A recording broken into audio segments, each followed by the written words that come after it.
안녕하세요. 저는 30살 후반을 관넘긴 평범한 회사원입니다. 이렇게 사연을 보내게 된 이유는 늦은 나이에 결혼해서일까요? 시댁과 생겼던 마찰을 웃어 넘겼는데 점점 문제가 심각해지는 것 같습니다. 그래서 사연 보내시는 분들 중 저랑 비슷한 분들이 많은 것 같아 조언을 얻을 수 있을까 싶어 용기 내어 사연을 보내게 되었어요. 청취자분들께서 저의 이야기를 듣고 자식 이야기다 생각하고 함께 고민해 주셨으면 좋겠습니다. 우선 저는 30살이 넘도록 연애 한 번 제대로 못 해본 사람은 아닙니다. 어릴 때부터 연애는 남들 못지않게 많이 해봤어요. 친구들 사이에서도 연애 상담 잘해주기로 유명했을 정도로 연애에 빠삭했습니다. 그러다 보니 이놈이 저놈이다 싶기도 하고 누구를 만나도 다 똑같길래 결혼할 사람의 외모와 능력을 보고 결혼하는 것도 중요하지만 시댁을 소홀히 보면 안 된다고 생각했고 결혼을 할 때 확인해야 할 사항에 시댁도 꼭 넣자고 결심했습니다. 일찍 결혼한 친구들을 보니 시댁 때문에 울고 짐 싸서 가출하는 친구들도 있고 시댁 때문에 이혼하고 싶다고 하는 친구들도 많았거든요. 남편도 결국 남의 편이라고 친구 편이 아닌 자기네 가족 편들기 바빠서 그 배신감에 치를 떠는 걸 보고 전 많아 보이는 절대 만나지 말자 다짐 또 다짐했습니다. 그리고 한 가지 더, 여자 형제가 있는 집은 무조건 빼자였죠. 말이 좋아 가족이지 솔직히 시댁은 남남 아닌가요? 남남인데 대뜸 와서 친구들 비싼 가방을 한 번만 빌려달라며 가지고 가서 돌려주지 않는 등 제 기준으로는 이해하기 힘든 일들을 아무렇지 않게 저지르는 남편네 여자 형제들이길래 여자 형제가 있는 집은 절대 가지 않겠다고 다짐했습니다. 그런 걸로 말하면 편들어주는 사람도 아무도 없더라고요. 가족끼리 그런 걸로 치사하게 화내는 거 아니다. 이깟 거 얼마나 한다고 그러냐는 둥 친구들 모임에 나온 유부녀 친구들 보면 하나같이 얼굴이 10살, 20살은 더 나이 들어 보이길래 솔직히 결혼은 다음 생에 할까도 생각했습니다. 여자한테 좋을 게 하나도 없다 생각했거든요. 그런데 정말 조건에 딱 맞는 제가 그동안 그려왔던 조건에 100% 부합하는 사람을 만나게 되었습니다. 운명적으로 끌린다고 할까요? 그 사람을 본 순간 종소리가 울리는 것 같았어요. 부리부리한 눈에 짙은 쌍꺼풀과 똑똑한 콧날, 그리고 갸름한 얼굴형과 짙은 눈썹까지 연예인 못지않은 전형적인 미남 얼굴이었습니다. 그렇다고 키가 부족한 것도 아니었어요. 키도 180이 훌쩍 넘어 보일 정도로 실제로 키도 컸고 비율도 끝내줬거든요. 지나가는 사람들이 한 번씩 뒤돌아볼 정도로 얼짱 중에 얼짱이었죠. 그런 사람이니 제 눈에도 확 들어오지 않았겠나요? 저 사람으로 만난 게 한이다 싶을 정도로 매일 밤 그 사람 생각에 밤잠을 설쳤답니다. 거래처에 볼 일이 없지만 가볼까? 어떤 허무맹랑한 사건이라도 생겼으면 좋겠다. 전화라도 해보게. 그런 생각으로 하루하루 시름시름 알아가고 있을 때였어요. 그런데 그 사람한테서 먼저 연락이 왔습니다. 밥 한 번 먹고 싶다고 하더군요. 이게 웬일인가 싶어 얼른 좋다고 했죠. 시간과 장소 모두 그쪽한테 맞출 수 있다고 좋은 티를 팍팍 냈습니다. 그런데 이게 무슨 일일까요? 제가 아니라 저랑 같이 있던 동료 직원에게 마음이 있다는 겁니다. 자리에서 울어버릴 뻔했지만 눈물을 꾹 참고 알았다 자리를 만들어주고 내가 이어주도록 열심히 둘 사이에서 응원하겠다고 마음에도 없는 소리를 내뱉었습니다. 사실 저는 그 여직원도 저와 같이 똑같이 그 남자에게 호감을 가지고 있다는 걸 알고 둘 사이를 방해하기 위해 은근슬쩍 험담을 하기도 하고 이간질을 하기도 했어요. 다행히 제 작전은 성공이었답니다. 그 여직원은 그 남자 꼴도 보기 싫다며 처음부터 마음에 들지 않았다는 둥 그 거래처 갈 일이 있다면 다른 사람들에게 부탁해서 본인이 가기를 극구 꺼려했었죠. 설사 가게 되더라도 그 남자 앞에서 싫은 티를 팍팍 내서 그 남자분이 분명히 자신에게 호감이었던 것 같은데 왜 갑자기 이렇게 싫어하는지 이유를 모르겠다고 혹시 알아봐 줄 순 없냐고 하길래 이런 말 해도 되는지 모르겠다고 하며 그 사람 자존심 상할 부분만 쏙쏙 골라 이야기해줬습니다. 둘이 서로 연락하지 않을 거란 확신을 가지고 잔뜩 거짓말이나 친 거죠. 어쩔 수 없었습니다. 제가 정말 꼭 가지고 싶은 남자였거든요. 그 남자도 그렇게 마음을 정리해야 하는 것 같더라고요. 옆에서 괜찮냐고 위로해주고 신경 써주고 하니 점점 저에게 마음을 여는 게 느껴졌습니다. 저희 둘은 급속도로 가까워졌고 일이 아닌 사적으로 만나는 날의 횟수도 점점 늘어나게 되었죠. 자연스럽게 사귀는 사이가 되었답니다. 깊은 사이가 되었을 때였어요. 자기 부모님에게 인사하러 가자고 하길래 처음에는 좀 망설여졌지만 좋다고 했습니다. 이렇게 얼굴도 완벽하고 일도 잘하는데 성격까지 완벽한 사람이라면 결혼을 해도 나쁘지 않을 거라는 확신이 들었거든요. 그리고 평소 가족에 대해 말할 때에도 여자 형제에 대한 말이 없길래 외동인가 생각도 했습니다. 하지만 그건 제 꿈이었던 거군요. 여자 형제가 있었어요. 그것도 둘이나요. 결혼하기 전에 꼭 그 부모님을 보라는 말이 있잖아요. 부모님을 보면 그 자식들이 보인다고 하지만 부모님은 지금의 제 남편처럼 외모도 젊으셨을 때는 한 인기 끄셨을 것처럼 중후한 매력이 있으셨고 성격도 어머님은 우아하시고 아버님은 진중하신 게 남편도 늙으면 딱 저런 모습이겠구나 싶어 너무 좋았습니다. 그런데 여자 형제들은 팔짱을 딱 낀 채로 저를 위아래로 훑어보는 걸로도 부족해 눈을 부릅뜨고 보더군요. 너 뭐 하나 실수하기만 해봐 가만 안 둘 거야 하는 눈으로 보며 제가 무슨 말을 할 때마다 따지고 들어 남편이 중간에 제지했습니다. 어머니 아버님도 초면에 이런 식으로 구는 건 예의가 아니라고 하니 약속이 있다면서 두 여자 형제 모두 홀라당 나가버리더라고요. 어렸을 때부터 오빠를 너무 좋아해서 오해가 돈독해서 그런 거라며 이해해달라고 했고 오빠를 빼앗긴다고 생각하나 보다라며 어린 나이가 아닌데 아직 막내들이고 하니 그렇다 하셔서 알겠습니다 하고 웃기만 했죠. 물론 집에 돌아오는 길 내내 남편에게 말했습니다. 저런 식으로 나를 대할 거라고 생각하면 적어도 1년에 2번은 꼭 봐야 하는 사이인데 숨 막혀서 어떻게 사냐고 안 봐도 뻔히 그려지는 명절 모습이며 뭐며 결혼까지 생각하려고 해도 저 두 사람 때문에 자꾸 그려지지가 않는다고 하니 오늘 일에 대해 미안하다 말하게 하겠다고 자기가 중간에서 그런 일이 생기면 더욱 잘할 테니 자기를 믿고 결혼에 대해 더 진지하게 생각해달라고 해서 속아주는 척 믿겠다고 하며 덜컥 결혼까지 하겠다 했습니다. 결혼을 준비하는 과정은 순탄했어요. 웨딩드레스부터 시작해서 결혼식장과 예단, 예물, 기타 등등 결혼을 진행하는 데 있어서 남편의 의견은 하나도 들어가지 않고 오로지 제 의견만으로 진행됐거든요. 신혼집도 모두 제 마음에 쏙 드는 인테리어로 돌아있습니다. 어찌나 세련되고 예뻤는지 하루빨리 들어가 살고 싶어서 꿈에서도 신혼집에서 깨고 자는 꿈을 꿨을 정도라니까요. 그런데 행복이 너무 길고 달콤했던 탓일까요? 예비시댁에서 갑자기 보자고 하여 달려가니 여자 형제 중 한 명인 편의상 그냥 첫째 둘째라고 부를게요. 첫째가 무릎 꿇고 앉아있고 그 옆에 웬 남자도 무릎 꿇고 시댁 어르신들에게 싹싹 빌고 있는 겁니다. 이야기를 들어보니 혼전 임신이라고 하더군요. 아이 먼저 덜컥 생겨버렸다고 하며 결혼을 허락해달라고 울고불고 하고 있는 상황이었습니다. 저랑 예비신랑은 얼떨떨해서 자기야 이게 무슨 상황이야? 했을 정도니까요. 첫째네가 가고 나서 어머니 아버지가 너희를 부른 이유가 따로 있다고 하시며 안방으로 들어오라고 하셨어요. 신혼집, 부동산 계약서 등 다른 땅 문서와 통장 그런 것들을 난데없이 꺼내서 펼쳐 보여주시더군요. 그러더니 그걸 모두 첫째에게 주겠다고 하는 겁니다. 그럼 저랑 저희 신랑은 어떡하냐고 어디에서 살라는 말씀이시냐고 했더니 자기들도 고민 많이 했다고 하시면서 이번 결혼식 모두를 첫째에게 양보해달라는 겁니다. 첫째에게 양보만 해주면 그 많은 재산들 중 땅은 다 저희에게 주겠다고 하시면서요. 아니 솔직히 땅이 중요합니까? 뭐 중요하긴 하죠.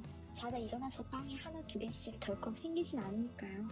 하지만 결혼식 전체를 자신들 첫째에게 양보하라며 이게 말이 됩니까? 제가 열심히 고른 웨딩드레스며 청첩장 디자인이며 신혼집이며 인테리어며 기타 등등 그걸 그렇게 고생해서 다 맞춰놨는데 그대로 시동생에게 넘겨주라며 그리고 청첩장을 돌리진 않았지만 곧 결혼하는 걸 아는 동료들한테는 또 뭐라고 말합니까? 살고 있던 집도 나가겠다 말해놨는데 이제 와서 싫어요. 저 더 살래요. 결혼 미뤄졌거든요. 할 수도 없는 노릇이잖아요. 저도 절대 질 수 없어서 이건 절대 양보할 수 없는 문제라고 하니 그 인자하고 좋은 모습만 보여주시던 분들이 표정을 싹 고치고는 어쩜 그렇게 못됐냐고 하시는 겁니다. 아니 제가 뭐가 못된 건가요? 자기들이 집 해주고 돈 좀 보태주면 제가 열심히 읽어온 결혼식을 자기 딸한테 줘도 저는 아무 말 하지 않고 내 어머니 아버지 뜻이 그렇다면 제가 무조건 따르겠습니다. 해야 하는 건가요? 전 그건 아니라고 생각합니다. 제 입장도 생각해 주셔야 하는 거 아니냐고 친딸 입장만 생각하시는 거 솔직히 서운하다고 하니 한숨까지 쉬시더군요. 한숨 쉬시면서 그럼 아이까지 생긴 애를 결혼식도 없이 애 먼저 낳게 하면 우리 친구는 어떻게 할 것이며 자기 딸이 당당히 다른 사람들 만날 수 있겠냐는 것부터 결혼이 엎어졌을 때 제 이미지는 하나도 생각하지 않으면서 자기 딸 어떡하냐 불쌍하다 그런 이야기만 하고 있는 겁니다. 벽 보고 이야기한다 딱 그 마음이었어요.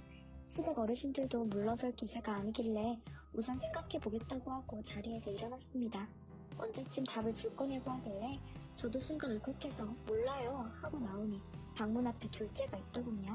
저를 딱 보더니 언니 참 못됐다 하는데 대답할 가치를 못 느껴서 휙 지나쳐 나와버렸습니다. 그리고 며칠이 흘렀는지 예비신랑도 그렇고 시댁도 그렇고 결정했냐고 재촉하는 겁니다. 결정을 할 때 하더라도 빠르게 결정하고 싶겠나요? 최대한 늦게 결정해서 똥줄이라도 태워보고 싶었습니다. 그런데 참 생각보다 더 너무한 사람들이더군요. 첫째에게서 연락이 왔어요. 회사 앞으로 퇴근 시간에 맞춰 찾아갈 테니 잠깐 얼굴 보고 이야기하자고요. 자리에 앉자마자 제 앞으로 청첩장을 내미는데 저와 남편이 고심했던 그 청첩장 디자인과 그리고 결혼식장과 시간 모두 제가 결혼하기로 했던 날이 적혀있으나 이름은 첫째와 첫째 남편으로 바뀌어져 있더군요. 결국은 자기네 뜻대로 멋대로 청첩장 주문까지 홀라당 넣어버린 거예요. 이게 뭐냐고 물으니 보면 알지 않냐고 하길래 아가씨가 생각해도 너무하다는 생각 안 드냐고 물으니 어차피 집도 우리 아빠 돈이고 결혼하는 데 든 돈도 대부분 우리 아빠 돈 아니냐고 새언니가 한 게 뭐가 있다고 억울하다 생각하냐고 돈이 없으면 양보하는 법이라도 아셔야 하는 거 아니냐고 억울하면 언니도 애 먼저 가지지 그랬냐고 하길래 말이 지나치다 하며 따지려고 하니 갑자기 제 뒤로 손인사를 하는 겁니다. 너 여기 다니니? 오랜만이다 하면서 반갑게 맞이하길래 뒤를 돌아보니 정신이 아찔해졌습니다. 남편이 좋아했고 남편을 좋아했던 그 여직원이랑 고교 동창이었더라고요. 둘이 깊게 얘기하면 그때 이야기가 자연스럽게 흘러나올 게 무서워서 나랑 이야기하러 온 거 아니냐고 하면서 어렵게 둘 사이를 떼어놓았습니다. 돈을 교환하는 것까지 막지 못했지만 둘 사이가 멀어지길 바라면서 과거의 깊은 이야기까지 할 일이 없기를 간절히 바라기만 했을 뿐이에요. 그래서 어쩔 수 없이 울며 겨자먹기로 그렇게 하셔라. 모든 걸 양보하겠다고 얼른 시댁에 연락했지 뭐예요. 그리고 여자의 집감 무섭다고 하잖아요. 결혼은 미루더라도 혼인신고는 먼저 하고 같이 살고 싶다고 말했습니다. 당장 집이 없어 어떡하냐고 하길래 시댁에 같이 살아도 좋다 아니면 원룸이라도 구해 작게 살림을 시작하겠다고 해버렸죠. 남편은 갑자기 그렇게 마음을 바꾸어서 고맙다고 하며 당신은 천사라며 앞으로 살며 많은 걸 양보하며 살겠다고 했어요. 그렇게 첫째의 결혼식 날이 되었습니다. 그 전으로 저희도 살림을 합쳐 같이 살기 시작했고 남들에게는 결혼식만 사정상 미루었지 결혼한 거랑 마찬가지라고 하며 부부처럼 뭐 법적으로 부부는 부부 맞죠? 그렇게 다녔어요. 그 결혼식장에서 그 여직원을 만나서도 그렇게 말했고요. 우리 잘 살겠다고 여직원은 둘이 잘 될 줄 몰랐다고 말하는데 그 말에 껴가 있는 게 느껴지더라고요. 사람 운명이라는 게 어떻게 될지 모른다는 말이 딱 맞다고 대충 웃으며 대답하니 대알이 꿀린 건지 휙 가버리길래 성격 참 별로다 하니 남편이 글쎄 그 여자 편을 들더군요. 아무튼 결혼식도 순조롭게 잘 마무리가 되었고 저도 결혼식은 미뤄졌지만 알콩달콩 신혼생활을 잘 즐겼습니다. 시댁에서 그래도 작은 집이라도 해줄 테니 나가 사는 게 어떻겠냐고 해줘서 처음에 봤던 신혼집보다는 못하지만 그래도 번듯한 아파트에서 시작했죠. 그래 이게 어디냐 원룸 안 잤냐 하며 하루하루 기쁜 마음으로 살았습니다. 허구한 날 첫째가 들이닥쳐 자기 애 좀 봐달라 부탁하기 전까지는요. 결혼 후에 시기된 것도 오빠가 돈을 잘 벌어와서고 집도 자기네 아빠가 해줘서 아니냐고 나름 그럴싸한 이유를 대더군요. 그래서 아예 집에 나가버렸어요. 친구랑 약속이 있다. 친정에 잠깐 가봐야 한다. 짧게 아르바이트를 시작했다는 등 별의별 핑계를 대며 찾아오지 못하게 했습니다. 그런데 하루는 오랜만에 만나면 반가울 만한 사람이 있다고 그 사람과 같이 찾아오겠다 말하는 거 아니겠어요? 너랑 나랑 아는 사람 중 다 같이 만나서 반가울 사람이 누가 있겠냐 싶었지만 헛소리 하지 말라고 할 수도 없는 노릇이고 미루고 미루다 결국 하루 날 잡아서 만나게 되었습니다. 저희 집으로 초대하기 싫더라고요. 누군지도 모르는 사람에게 주소를 밝히는 것도 싫고 공개하는 것도 싫었고 무엇보다도 왔다 가고 나면 치우는 건 혼자 오롯이 다 해야 하는데 그 귀찮은 걸 제가 왜 해야 하나요? 그래서 신우이네로 가겠다고 말했습니다. 문 열고 들어선 순간 문을 그냥 확 닫아버리고 싶더라고요. 절 골탕 먹이려고 작정한 게 아니고서야 그 여직원을 오랜만에 만나면 반가울 사람이라고 칭할 이유가 없었잖아요. 자기가 아주 재미있는 이야기를 들었다며 우리 오빠는 남에게 절대 그런 말을 하거나 행동할 사람도 아니고 못할 말은 중간에서 전해달라 부탁할 사람도 아닌데 그랬다는 이야기를 들었다며 저한테 해명해라는 겁니다. 자기 친구가 얼마나 좋은 사람인 줄 아냐면서 언니가 고의적으로 둘 사이를 회방 놓은 탓에 멀어져서 결과적으로 자기 친구가 상처를 받았고 자기 오빠도 더 좋은 사람과 만나지 못한 거 아니냐며 따지는데 어이가 없었어요.